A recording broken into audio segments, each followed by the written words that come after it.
জয় গুরু বন্ধুরা, আমার চ্যানেলে বিউটিস কিচেনে আপনাদের সবাইকে স্বাগত। আজকে আমি আপনাদের রান্না করে দেখাবো চীনা হাঁস। দেখুন, হাঁসের মাংস। হাঁস বলতে হাঁস তো অনেক রকমের হাঁস, এই চীনা হাঁস। এই চীনা হাঁস আমি কাটবো, একটাই আছে, অনেকগুলো কিন্তু সবগুলো তো কাটবো না, একটা হাঁস আমি কাটবো।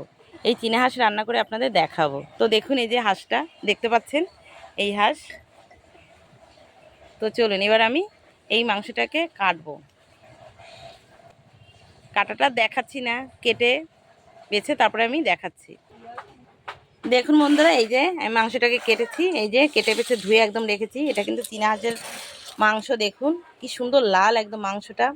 আমি আজ হাঁসের মাংসতে দেব, চীনা হাঁসের মাংসতে টমেটো কুচি, আলু গোটা গোটা রেখেছি, ছোট আলু, নতুন আলু, তাই গোটা রেখেছি। আলুটাকে আমি ভেজেও রেখেছি। পেঁয়াজ কুচি, জিরে বাটা, লঙ্কা বাটা, আদা রসুন একসঙ্গে বেটে রেখেছি। তো এবার আমি কড়া বসিয়ে দিয়েছি, কড়া গরম হয়ে গেছে। দেখুন কড়ার তেল দেওয়া হয়ে গেছে। তো আমি এই মাংস এবার এতে দিয়ে দেবো। কটা জিরে দিয়েই বসাবো, জিরে দিয়ে দিয়েছি। এটা কিন্তু আমি মসলন্দপুর এসেছি আমার বড় জায়ের বাড়িতে। এটা এবার আমি পেঁয়াজ দিয়ে দিচ্ছি। পেঁয়াজটাকে একটু নেড়ে চেড়ে নেব।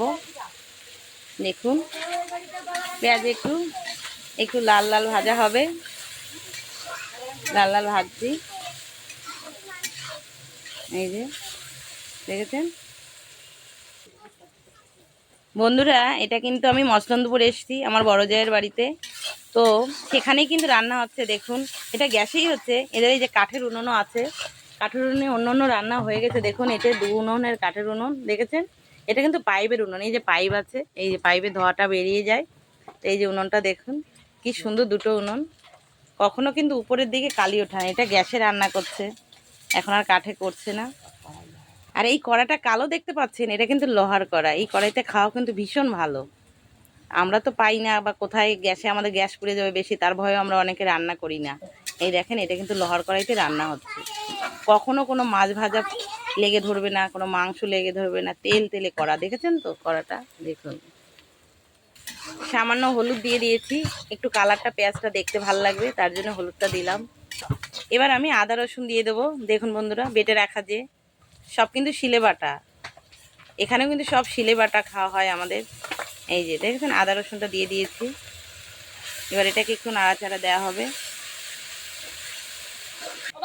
বন্ধুরা, কেটে রেখেছিলাম কুচি করে, সে টমেটো কুচি এখন দিয়ে দেওয়া হবে। এই যে টমেটো কুচি দিয়ে দেওয়া হচ্ছে, এটা দিয়ে একটু নাড়াচাড়া দেওয়া হবে। দেখুন বন্ধুরা, মশলা কিন্তু আমার কষানো হয়েছে। এটা কিন্তু জিরে লঙ্কাটা এক্ষুনি দেবো না, এটা পরে দেওয়া হবে। এবার মাংস দেওয়া হবে, ধুয়ে কেটে বেছা রাখা যে মাংসটা। এই দেখুন মাংসটা কিন্তু দেখেছেন পুরো একদম দেশি মুরগি, একদম পুরো লাল চীনা হাঁস। এবার একটু হলুদ দেওয়া হবে, লবণ দেওয়া হবে, একটু হলুদ। এবার নাড়াচাড়া দেওয়া হবে। এবার দেখুন মশলা কিন্তু কষানো হয়েছে। এবার আমি মাংস দিয়ে দেবো। দেখুন মাংস দেওয়া হচ্ছে, এই যে দেখেছেন মাংস দিয়ে এবার সুন্দর করে মশলার সঙ্গে মাংসটাকে মাখাতে হবে, সুন্দর জড়াতে হবে। সব মশলার সঙ্গে যেন মাংসটা একদম, মাংসের সাথে পুরো মশলাটা যেন জড়িয়ে যায় সুন্দর করে। আবার একটু লবণ দিয়ে দেবো, তখন একটু দিয়ে মশলা কষানো হচ্ছে। এবার আমি মাংসতেও লবণ দিয়ে দেবো, হলুদ। এবার নেড়ে চেড়ে মাংসটা সুন্দর করে নেড়ে চেড়ে পুরো লবণ হলুদটাকে, লবণটা ঢুকে যায় মাংসের ভিতরে। দেখুন বন্ধুরা, দেখেছেন কালারটা, মাংস কিন্তু তেল ছেড়েছে। আর দেখুন এতে কিন্তু এখনো জিরে লঙ্কা বাটা দেওয়া হয়নি। কড়াইটা উল্টে যাচ্ছিল, যেহেতু ভারী কড়া তো তাই উল্টে যাচ্ছিল, কিন্তু মাংস পড়েনি। আর মাংসের কালারটা দেখুন, আর তেলও ছেড়েছে জিরে লঙ্কা বাটা ছাড়াই। এখনই মনে হচ্ছে খাওয়া যায়। দেখুন দেখুন কষানো দেখেছেন। এবার দেওয়া হচ্ছে লঙ্কা বাটা। দেখেন বেটে রাখা হয়েছিল যে লঙ্কা, এটা কিন্তু পুরোপুরি শিলে বাটা, আমরা সবাই শিলে বাটা খাই। এবার জিরে বাটা দেওয়া হচ্ছে, দেখেছেন। এবারে এই জিরে এবং লঙ্কা বাটা দিয়ে কষানো হবে আবার। তাহলে কি হয়, এই জিরে বাটা লঙ্কা বাটা পরে দিলে মাংসের একটা টেস্টই আলাদা লাগে। এভাবে কিন্তু আপনারা করে খেয়ে দেখবেন খেতে কেমন লাগে। দেখুন কালার দেখেছেন, জিভে জল আসা কালার। কষাতে কষাতে কিন্তু জিভে জল এসে যাবে আপনাদের দেখতে দেখতে। দেখুন বন্ধুরা, ঠিক দেশি মুরগির ডিমের মতো কিন্তু আলুটাকে ভাজা হয়েছে, গোটা রেখেছি। এই যে আলু দিয়ে দিয়েছি, এবার আলু দিয়ে কষানো হবে। এই যে আলু দিয়ে এবার নাড়াচাড়া হচ্ছে। দেখুন মাংস দেখেছেন কি সুন্দর হয়েছে। এবার কষানো হয়ে গেছে, আমি জল দিয়ে দিচ্ছি। দেখুন বন্ধুরা, জল দিয়ে দিচ্ছি এবার।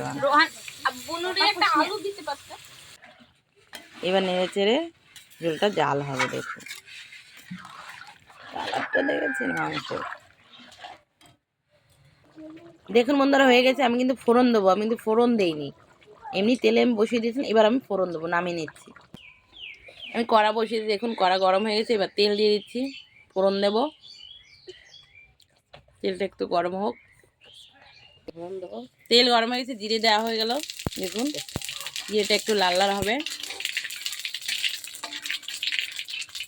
এবার মাংস ঢেলে দেওয়া হবে।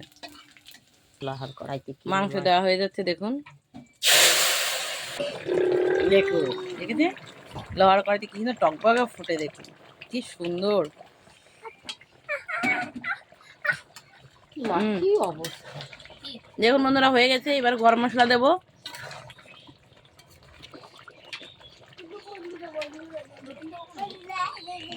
এবার নেড়ে চেড়ে তরকারি নামিয়ে নেবো।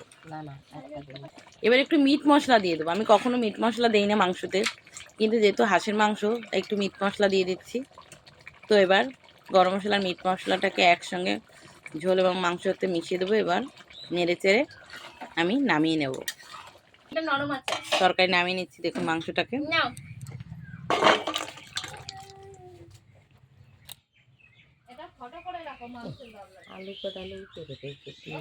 দেখুন বন্ধুরা, আমার মাংস হয়ে গেছে, আমি নামিয়ে নিয়েছি। কালারটা কি সুন্দর লাগছে দেখেছেন। খেতেও কিন্তু খুবই টেস্টি এবং খুবই ভালো লাগবে খেতে। আপনারাও কিন্তু চীনা হাঁস এভাবে রান্না করে খেয়ে দেখবেন। ঠিক যেভাবে আমি রান্না করলাম এভাবেই রান্না করে খাবেন। খেতে কেমন লাগে আমাকে কিন্তু কমেন্ট করে জানাবেন। তো আমার এই রান্নাটা যদি ভালো লেগে থাকে তাহলে please please please like share comment করতে কিন্তু ভুলবেন না, আর সাবস্ক্রাইবটা করে দেবেন। জয় গুরু।